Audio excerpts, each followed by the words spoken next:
Put out a commercial trying to turn the tables on you on the question of football.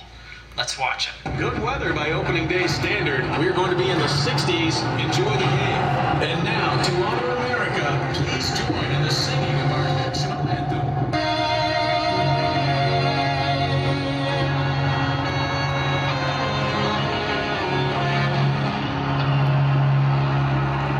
Why is football so important, especially for the Big Ten? All these moms, players want them to play, and then they're not able to play. Are they safer playing than not? It shows you the lie of the Democrats. I'm the one that says play football. I said they're young, strong people. They're not going to have a problem with COVID or the China virus or whatever you want to call it. I'm the one, and they didn't like my narrative, so they just made up a narrative. Because if you look, Michigan is closed. All of these states that are closed, North Carolina is closed. These states that are closed are run by Democrats. And the reason they're closed is because we have an election on November 3rd. And they don't want the opening of the states, and they don't want the income. They want to keep it nice and closed. But you take a look at what the states that are closed, it's terrible what they've done.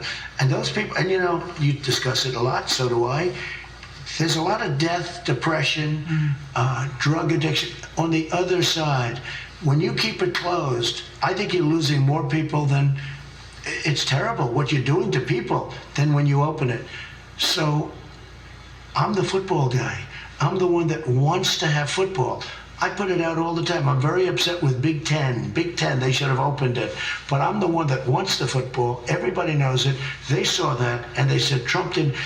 These people just, you know, they have players suing now to play, and their parents are really upset. Michigan State, Penn State, Minnesota, Ohio State. They could have been the national champions this year, Ohio State. Absolutely, and there are a number of them in that category. But look at Pennsylvania.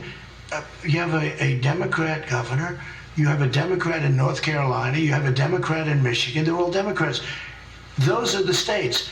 And I do believe the governors are telling those colleges, we don't want it. Yeah, that's an important point for Americans to understand. You think that the governors are putting their foot down, saying, the SEC, they're going to try to play.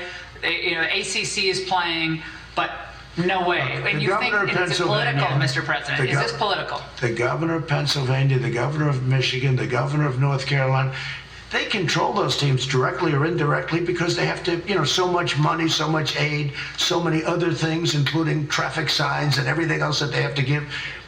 Those governors control those schools. It's all done by Democrats. But just to show you how they lie and how they cheat, and the biggest problem you have, I want football back. By the way, are you watching? I want football, okay? Joe Biden doesn't even know football. Joe Biden, look, Joe doesn't know he's alive, but let's see how it all turns out, okay? Let's see how it all turns out. It's a very sad thing. I will say this. We have tremendous potential. We closed it up. We're opening it up. We're doing record numbers. As you saw, over 9 million people employed now over the last 3 months. It's a record in the history of our country. We have a chance of having one of the best years we've ever had next year. Unless somebody comes in and wants to raise your taxes, put back on regulations. I'm not sure. I gave the biggest tax decrease in the history of our country, and we're going down lower.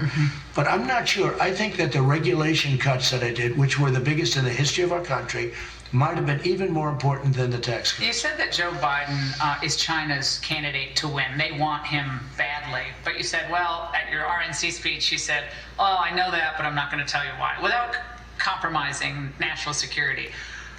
Tell us a little bit more about that. Well, number one, you look at his son walking away with $1.5 billion. Joe he doesn't even criticize China. I've never heard him even criticize China. He was the one that said, oh, China's wonderful, China's this, China's that, China's not the enemy, they're not the problem. I've taken billions and billions, tens of billions of dollars out of China. He's taking the tariffs off, that's for sure. China, the tariffs are going to come off. We're taking in billions of dollars on tariffs. That would destroy us because it gives them such an unfair competitive advantage. No, we're taking in billions. They don't want me. I get along very well with President Xi, although I must tell you, since the COVID situation, I have not exactly been talking to him too much. Could you make them pay for that? They are paying a lot now. But how could they pay specifically can I be honest, for COVID? What they've done to us in terms of the death, the people, and I'm not talking about just us, I'm talking about the world, you can never pay for that. What they've done to this country, what they've done to the world, you can never, just in terms of death. Economically, at some point, maybe you can catch up. but you're talking about a lot of good trade deals. I made an unbelievable trade deal. And frankly, they ordered more corn last week than at any time in the history of this country. Are they taking advantage of this pandemic with what they've done to Hong Kong, what they're trying to do in the Philippines, maybe choking off some of the South China Well, Sea? first Are of they all, taking advantage of it? I think that they're hurt much worse than people think. They're having a very hard time in China. China is going very bad inside. The real numbers. Their manufacturing, they say, is gotten back to par. It's not. And they're doing very poorly. China's doing very poorly. And they lost tens of thousands of people. They lost more than any other country. They just don't report it.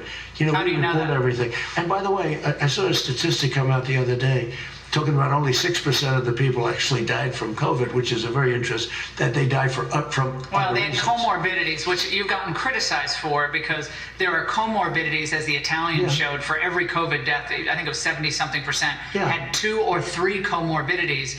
But the COVID might ultimately have been the key morbidity to hit them. It But could be. bottom line But is, it's an interesting statistic. Mr. President, you still having fun doing this? I'm having a good time because we're doing a job like just about nobody else has ever done. And I said it before, I'll say it again, and nobody even challenges me on it. This administration, despite all of the fake Russia, and hoaxes and impeachments, we've done more in this administration than any president in the history of our country. If you look at our military's rebuilt, if you look at choice for the vets, and if you look at accountability for the vets, and I protected the Second Amendment, which, by the way, if they got in, your Second Amendment is gone. Your taxes are tripled. Your Second Amendment is gone.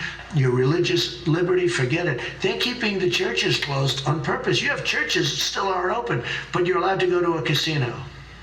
It's a terrible thing that's happening. But because a lot of people don't know how funny you are, but you're one of the funnier people that I know. But you're also in a very serious time. So This is very serious. This isn't time for games. And you know, if people say, "Gee, he's comes across as a little bit rough or a little bit direct," I don't have time not to be. I really don't have much time not to be. We have to get things done, and we're getting them done like no president has ever. Despite the obstruction, because they are obstructors, despite the tremendous obstruction, we're getting them done like nobody's ever done before, and that makes me happy. Mr. President, it's always great to see you. Thank you so much for joining Thank you us very tonight. much, Laura. Straight in the camera, are you watching? I want football. Laura, great job. Speaking of those Big Ten football lawsuits mentioned in that interview, a University of Nebraska